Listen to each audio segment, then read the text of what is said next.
What if the story of civilization is wrong? We've been taught that it all began in Mesopotamia with the Sumerians, their mighty ziggurats, and the first known words etched in clay. But what if that's only part of the truth? What if long before kings and temples, there were people building, believing, dreaming, whose stories have been buried beneath time itself? Whispers of these lost worlds echo from Japan's ancient forests, from the riverbanks of Serbia, from the windswept deserts of South America. These were civilizations without plows, without writing, without monuments carved in stone, yet they carried mystery so powerful they still haunt the ruins they left behind. This is not just history, this is humanity's forgotten heartbeat. And it's far stranger and more beautiful than we were ever told. Echoes from the deep past, Sedentism without sewing. In the misty north of Japan, over 13,000 years ago, the Jomon people settled in peace. They didn't farm, they didn't conquer, and yet they stayed.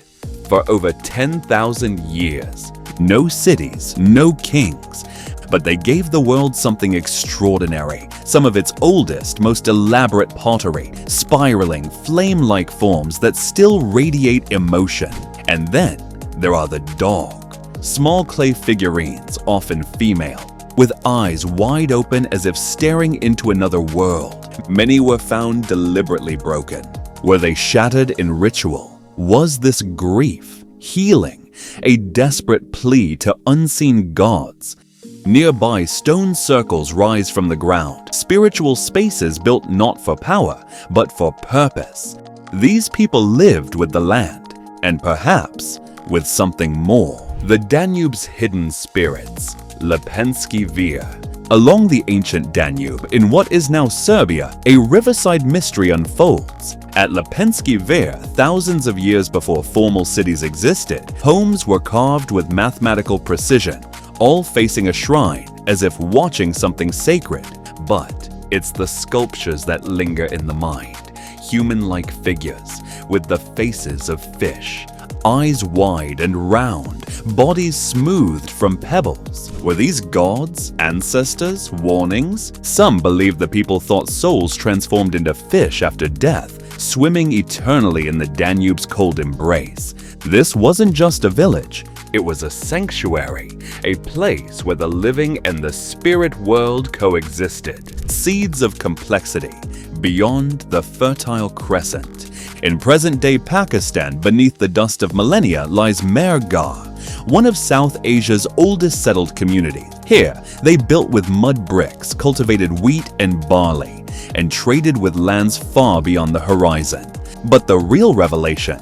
Dentistry. Human teeth carefully drilled, bitumen used to fill cavities.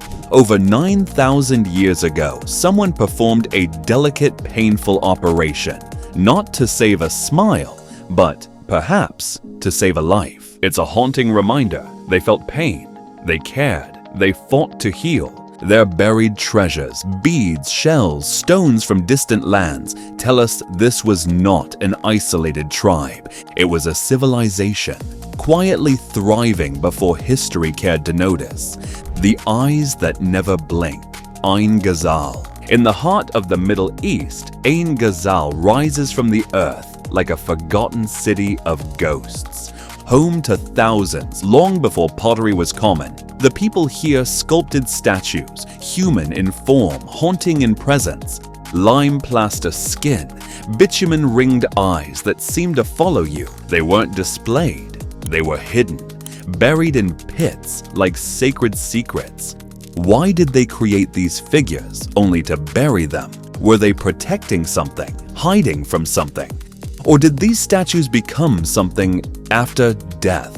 This wasn't just art, it was memory, legacy, and maybe fear. Death as ritual, Kurtik Tepe's grim embrace.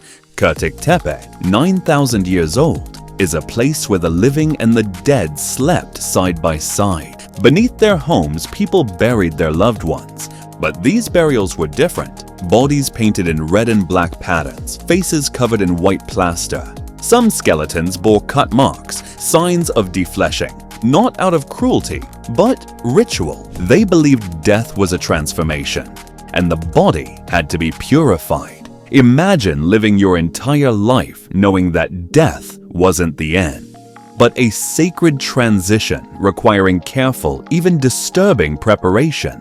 Here, death wasn't feared. It was choreographed, honored, witnessed. The lizard people of the Ubaid. Before Sumer rose in glory, there was Ubaid. These people built the first temples, not to kings, but to something older, and among their graves they left behind something that still defies explanation. Lizard figurines, humanoid bodies, slender limbs, reptilian faces. Were they gods, shamans, something else entirely? Their eyes hold no emotion, yet feel watchful. Their presence in burial sites suggests reverence, or perhaps fear. Whatever they were, the Ubaid remembered them, and were still trying to. A civilization without violence, the mystery of Keral. Far across the ocean, in Peru's Soup Valley, stands Keral, the oldest known city in the Western Hemisphere. Massive pyramids, circular plazas, complex society, but no signs of war. No weapons, no walls, no blood. Instead, Keral thrived through trade, music, and knowledge. They even used quipus, knotted cords, to record information long before writing arrived in the Andes. They built, they created, they thrived, and then they vanished. No fire, no invasion, just silence, like a breath held in time. Conclusion: the shattered cradle. We were told civilization began once, in one place, by one people, in one moment. But now we know that was a myth. Civilization sparked in forests and riversides, in deserts and mountains, simultaneously, mysteriously.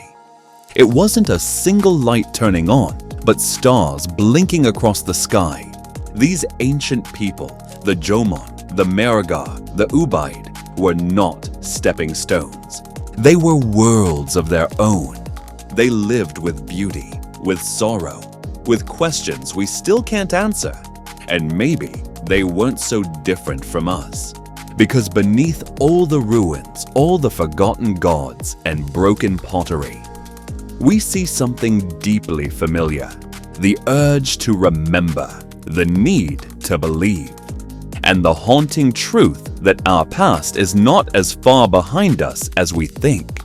If this journey stirred something in you, subscribe for more hidden histories and let's explore the forgotten corners of time together.